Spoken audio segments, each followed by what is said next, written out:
Welcome to Vanadium. Chapter 15. Break the Bastion, my 2016 book. Thank you all for joining me. I'm going to get into some other topics soon. I know that the reading has been dominating the entire podcast, just because I'm kind of getting into it. So if y'all are enjoying it, I'm just going to keep going with it. So today I'll read chapter 15. It's called Look Into Our Eyes. And it starts on page 101. So here we go. While Lucas was getting ready for school the following morning, he noticed Strix's feathers and eyes were blinking, flashing red, like a silent fire alarm. "What is it?" Lucas asked. "Why are you looking at me like that?" "We would like to accompany you to school today." "I'm not carrying around a toy all day," said Lucas. "Surviving at that place is hard enough." "We realize that bringing us along may result in complications," Strix explained, "but this isn't a matter of debate. We will accompany you today." "What am I, not safe or something?" "That's correct, Lucas. We are afraid you are not safe." "What are you going to do against that psychopath Knox?" "We assure you, Lucas, it's imperative that we escort you to school." "Escort me? First Morgan, now you? I don't need anyone to escort me anywhere." After a few minutes, Lucas finally relented and pushed Strix into his backpack. Only the very top of the owl's eyes and ears poked through the top of the bag. When he got downstairs, he found his mother sitting at the table. She appeared to be waiting for him, with breakfast made, and 6 of her pills set out on a plate. "Don't forget your pills, Lukey," she said. "I don't want you to get sick and die." Usually, he would swallow the pills right in front of her. That day, however, he took the horse pills in his palm and headed out the door. Just as he put the first one in his mouth, Strix told him, "Spit it out now." "What, again?" "Do not swallow that pill, Lucas. Throw them all away." "I don't understand," he said. "My immune system won't be able to fight off anything without this. I need it." "Throw them out, Lucas." "I'll get sick. I need them." "You don't," said Strix. "We promise." Lucas looked at the pills in his hand, and after a moment of consideration, dropped the handful into one of the seaweed bins on the street. Strix told him he did the right thing. When he was halfway to school, he saw Morgan trying to catch up to him from down the block. "So I have 2 bodyguards today?" Lucas shouted to him. "I'm going to be the safest person this side of the Bastion." Morgan noticed Strix's face poking out from Lucas's bag. "I don't think that was the best idea," he told him. "Knox and those guys at school are going to throw a fit when they see you bringing a stuffed animal." Strix spoke up. "We are not a stuffed animal," he said. "We are not propped up by cotton balls and polyester. Our insides are composed of the most sophisticated microprocessors ever conceived by man, surpassing that of even the old world." Yeah, said Morgan. "Forgive me." He told Lucas, "He looks exactly the same as mine. I guess they're twins." "We're more than that," said Strix. "We are the same. We are connected." Knox and his cohorts were waiting outside the school's entrance, in a dark corner under the splash ceiling. His gaunt face became all eyes and sharp angles in the shadows. The eyes were perfectly still, as though Knox had been watching them from the spot for days. He lifted up his hand to wave, showing the self-carved pentagram tattoo sunk into his palm. Knox's eyes seemed to be that of a man, filled with patience and rage. "Lucas Mucus!" Knox shouted. "I had a dream about you last night. I dreamt I made you squeal like a pig." "Oh, piss off," Morgan yelled. We're not in the mood for your shit today, Knox." Knox and the other 3 boys ran over and met them at the doors. Knox said, "Big bad Morgan battle has taken out to Charity." He stared at Lucas, saying, "And Charity for this sick little weakling? That doesn't make any sense to me. What the hell is going on here?" "Listen," Morgan told Knox, "my dad will kill me if I get into another fight and get suspended again. I know you're dead. I know it'll be worse for you. Come on, man. Just stop it." Knox became angered further. The left corner of his lip darted up, and he looked like he was about to snarl. "Leave my old man out of this," he said. "By the way, Morgan, how's Brian?" Morgan took a step toward him and lowered his voice, saying, "I thought I told you to never mention my brother." Oh, relax, Battle, smiled Knox. I like Brian. Always have. He never has anything to fear from me. When you and Chunky are dead, I'll take him as my little brother. Knox, warned Morgan, you're about to take this to another level. One of the boys noticed Strix in Lucas's backpack. Looky what we have here, he said. Lucas Mucus brought one of his toys to protect him. Knox seemed curious about Strix. He told Lucas, let me hold your toy here. I wonder if that owl is anatomically correct. Go to hell, said Lucas, meeting Knox's stare. The courageous act surprised not only Knox, but Morgan as well. They hadn't expected that kind of spunk. I'm not giving you a damn thing, Lucas went on. He took a step toward Knox. If you want to murder me, stop talking about it and murder me already. See if it works. What's gotten into you, fat boy? Knox smiled. I don't think I like this new attitude. Knox stopped for a moment. You look different. He went on, looking Lucas over. Your tits aren't as big, but there's something else. Something different about you. Lucas just stared at him. Let me see that bird toy, Knox said, as his threatening smile turned perfectly blank. Right now. Still staring him in the eye, Lucas tightened his grip on the backpack strap. Then he told Knox, I'm prey no more. The bunch of boys suddenly rushed Lucas, and two of them held Morgan back. Knox managed to wrestle Strix out of the backpack. He held up the owl and looked at it while Lucas and Morgan tried to fight their way free.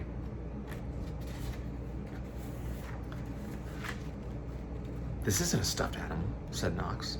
There's electronics and stuff in here. What the hell is this thing? Strix's eyes became bright red, beaming crimson over the entire scene. A hum started in his gears, like a jet turbine winding up. Knox, who grew only more curious with the light, held Strix up to his face. Hello, Knox, said Strix. We wish we could say it was a pleasure to finally meet you. What the? Knox started to ask. How does it know my name? One of the other boys chimed in saying, That thing is neat. Let me see it. Screw you, Knox told his friend. The little owl here is mine. He knows my name and everything. Strix told him, Please look into our eyes, Knox. We have something we want to show you. Closer, please. Without warning, Strix's eyes let out a flurry of white flashes, like photostrobes. So bright that everyone except Knox shut their eyes. The scintillation became more rapid, blasting Knox's peeled eyes. He just stood there, transfixed, like a wax figure, as Strix's entire body signaled a dizzying spectrum of colors. Knox looked flash frozen, his eyes unblinking, and mouth hung open. With his hand still out in front of him, he dropped Strix on the ground. The flashing ceased, but Knox still wasn't moving. He wasn't blinking, and he held his breath. His friends tried to shake him by the shoulders, but nothing registered in Knox's face. What did that thing do to him? One of the boys shouted. He backed up from Strix like the owl was a coiled rattlesnake. Knox's other friends were afraid too. They tried one more time to shake Knox out of the trance, but it didn't work. Lucas picked Strix up from the ground and put him in his backpack. He and Morgan stared at Knox, who was still locked in the same position. Knox Jabberosa looked like the product of superb taxidermy. What did Strix do to him? Morgan asked. Some kind of trance? He slapped Knox across the face and waited defensively for a swing back. Nothing came. Let's get out of here, said Lucas.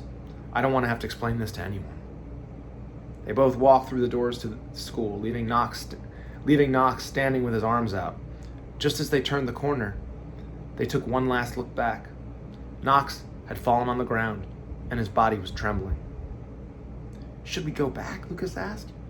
He might need help. Trust me, said Morgan. Don't. I would go back for just about anyone on this planet, except for Knox Jabberosa. The world will be a better, safer place without him. He smiled and patted Lucas on the shoulder, telling him, Nice job telling that bastard to go to hell. I think you needed that. That night, the waves rose over 500 feet tall, smacking into the bastion and shaking Morgan's entire neighborhood. The hiss and rumble was so loud that his father had the volume on the television set all the way up. Rockets and missiles, images of the distant war, lit up the TV screen. Morgan was upstairs, sitting on the bed beside his brother. Brian couldn't sleep with the sound of the surf, even with thick earplugs. The boy was also feverish that night and was having trouble keeping food down. The sheets were salty and wet from his perspiration. Morgan put a cold, wet rag on his head. "Is the bastion going to hold?" Brian asked him.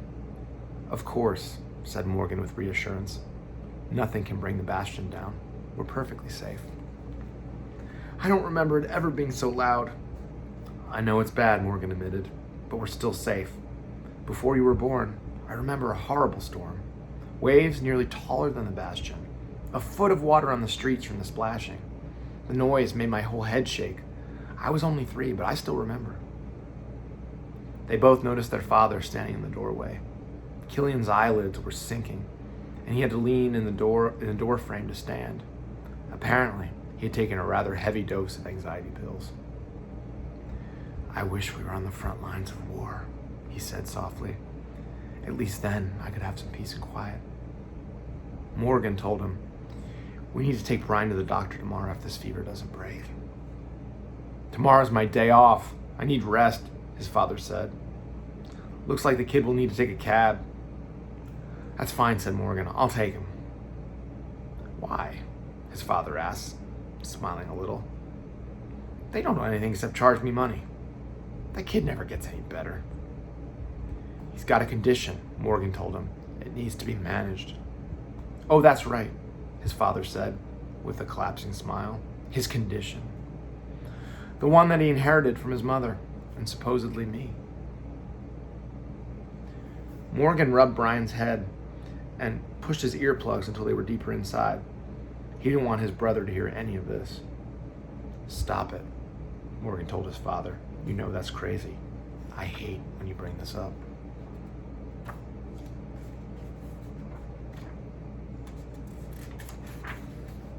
"Crazy, huh? The boy has a problem that didn't come from my genes. You know, a few months ago, the management at the Bastion gave me one of those new genetic tests the smart guys just figured out. Another thing lost from the old world we're just inventing again. It was supposed to be for insurance reasons. Did you know it takes 2 carriers, a whispering keepers, for it to transmit, and I'm not one of them? Can you explain that?" Morgan said, "He's my brother and your son." Killian broke out into a twisted, intoxicating smile, saying, "Not anymore." Then he held up and shook an empty prescription bottle. "Just swallowed my last 4. Looks like I'm fresh out," he said. "Should be enough to put me out tonight, but how am I supposed to wake up tomorrow morning without my medicine? You know what it does to my mood." Morgan knew what he meant. It indicated his father wanted him to acquire anxiety medication. The time of night and the gale outside weren't factors for consideration.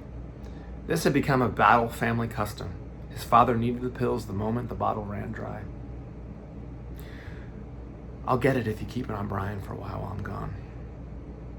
"I promise the kid won't die while you're out. Just make sure my pills are here when I wake up in the morning. Tomorrow's my day off, and I don't want to spend it being tense and pissed off. And believe me, you and your little brother don't want that." At the same time, up the slope of New Mountain, Callista heard something crash and break in her father's office. She had been nearly asleep when the sound rang out across the house. She hurried to her father's office and found him on his hands and knees, picking up pieces of a broken mirror. He had apparently thrown one of his community service awards straight through the glass.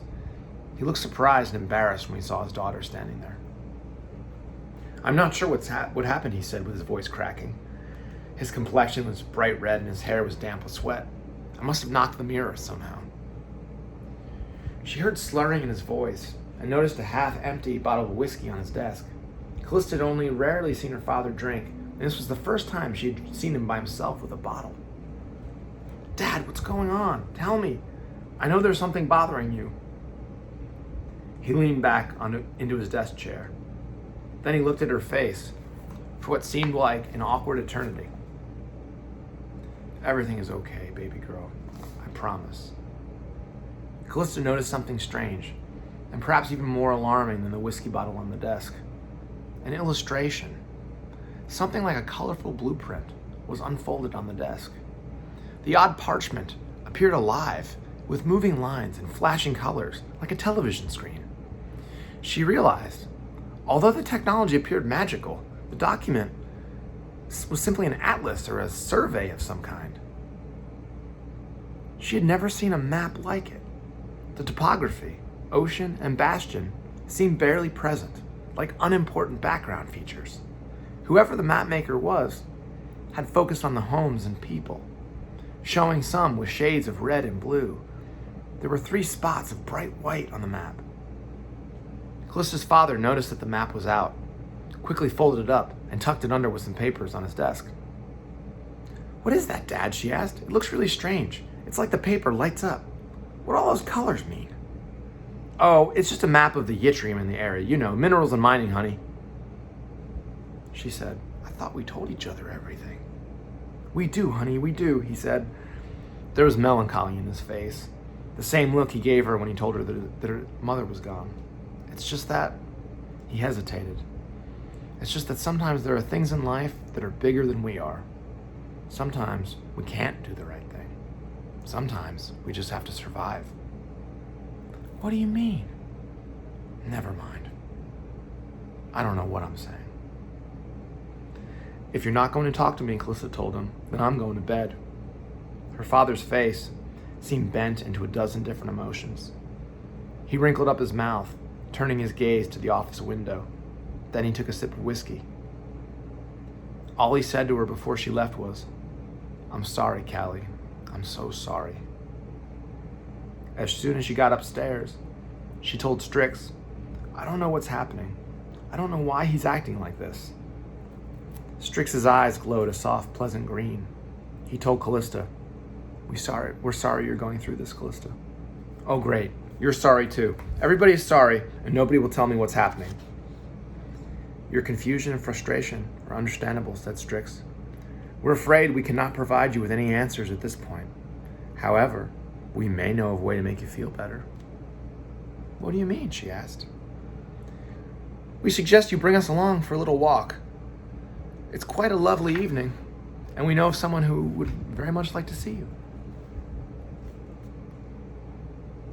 Morgan walked 5 blocks that night with Strix tucked into a messenger bag.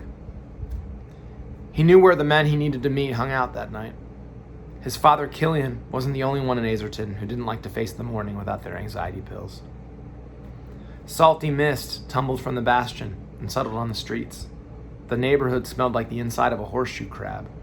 The inertial dampeners on the bastion creaked and shook as the wall fought to remain stable against the waves. "Thank you for bringing me with you," Strix told Morgan. The sound of the owl's voice barely cut over the hissing and rumbling ocean. "Don't mention it," said Morgan. "I hate doing this, but there's no other way." "You hope this medication will calm your father and keep your brother safe." Morgan stopped in the middle of a step. His mind hadn't quite put the elements of his reasoning together until just then. "I guess so," he said. The man selling the contraband anxiety pills always worked the same corner in the neighborhood. Morgan's father wasn't the only one whose appetite exceeded his ration. At any hour of the night, ignoring any storm conditions, at least a couple of men were always there, ready with supply. Morgan approached and presented the 3 men there a knowing head nod. "Some storm out there," he said to them. One of the men, a burly brute with a dark beard connected to a carpet of red chest hair, nodded back. He said, "Hell yeah, it is. It's enough to make any man anxious." "Doesn't it bother you guys?" Morgan started to ask. "Being out here during the storm?" The men all laughed. "The ocean is in our bloodline," said the one with the red sideburns and chest hair pouring out of his jacket. "We like being out here. It's like being out on a boat, like the olden days of our ancestors." "I'll take a dozen," Morgan told them. He held out a wad of small bills. The man counted it out in front of him, saying, "Sure, boy, We never mind helping you out. He reached deep into his front pocket and pulled out 2 small plastic bags tied with rubber bands. Here you go, my little man, he said, tossing Morgan the pills. It was good seeing you again. Morgan walked away until the men's voices and laughter were once again washed out by the scream and hiss on the other side of the bastion. Strix spoke up from inside the messenger bag, saying, "We're sorry you're suffering this burden, Morgan. This isn't proper for a child." "I'm not a child, and I'm not burdened." "Brian is safe tonight," said Strix. "Your father has had his fill for the night and fallen asleep." "How do you know that?" "We're sorry for changing the subject," said Strix, "but I thought you may be interested in something happening at a different location." "Oh yeah? What's that?" "Callista," said Strix. "What about her?" "I take it you're interested then." "Fine, I'm interested." "Well," Strix went on, "she's not far from this location, and she's experiencing emotional upheaval." "What does that mean?" Morgan asked. "It means she is quite upset. Perhaps you should speak with her." Morgan stopped walking, and excitement welled up in his abdomen. "I don't know," he said. "I need to get these pills to my dad." The 4 pills he swallowed earlier have taken action," said Strix. "Your father is asleep. We assure you your brother will be safe tonight. You have until morning. Perhaps you should take a cable car. She's just up the hill. We have a feeling she will be waiting for you." When the cable car let Morgan out, the station was empty, and the tumult of ocean was quiet in the distance. The top sliver of moon hovered in reddish haze over the top of the bastion. To Morgan, the bastion seemed so stunning from far away, like a futuristic metropolis, a wall of city all its own. Strix told him to take the walking path from the station and proceed 5 blocks from the small wooded park in Callista's neighborhood. He found her lightly swaying in one of the park swings. Her Strix was sitting on her lap. "Fancy meeting you here," Morgan said to her, as soon as she saw him. "A nice park with actual trees. We don't have anything like this in my neighborhood." "I'm glad you're here," she said. Morgan sat on the swing next to her, taking out his Strix and putting it on his lap. As soon as the 2 owls were next to one another, their eyes and feathers took on an undulating glow, shifting across all colors from red to blue. "Do you think they're talking to each other?" Callista asked. "Who knows?" answered Morgan. "I still can't figure out why I was chosen for this. It doesn't make any sense. I look at you," he went on, "and I understand what Strix can learn from someone like you. But I'm just a brute, from a brute family." "A brute, huh?" She smiled. "Maybe there is something to be learned from a brute." "Seriously, though, what could we have in common?" "I don't know what it is," she said, meeting his eyes. "But I feel it somehow. Don't you?" Morgan considered the question. "I guess I do," he said. "I do feel it." "I don't trust my father anymore," she said, as though each word was a prick from a needle. "Good," said Morgan. "You shouldn't. Parents are just people, and people can be pretty shitty." "He's not like regular parents. He's never been. Something is wrong." She was starting to cry, saying, "He's all I have." Morgan felt befuddled by the sight of her crying. He didn't know the proper way to react. He had no friends who were girls, no mother and no sister. Getting up from the swing, he put his Strix down on the grass and stood in front of her. The only thing he could think to do was lower himself to his knees and wrap his arms around her shoulders. At first, she was surprised and her body tensed up. Then she let herself collapse into his body, folding her arms around his neck. He felt her breath and warm tears on the nape of his neck. They both stayed in the embrace as the surf crashed in the distance. Morgan felt her inhale a gulp of breath and pat her wet lips below his chin. As though their sets of lips were opposing poles of magnets, they wandered on a collision course until they found each other. All right. Hot point in the book, or in the chapter rather. So that was chapter 15. I'll bring chapter 16 soon. This is Vanadium. I stumbled a lot today. This was kind of a bad reading, but I'm going to bring my game up tomorrow, or probably tomorrow, with chapter 16. Thank you all for tuning in.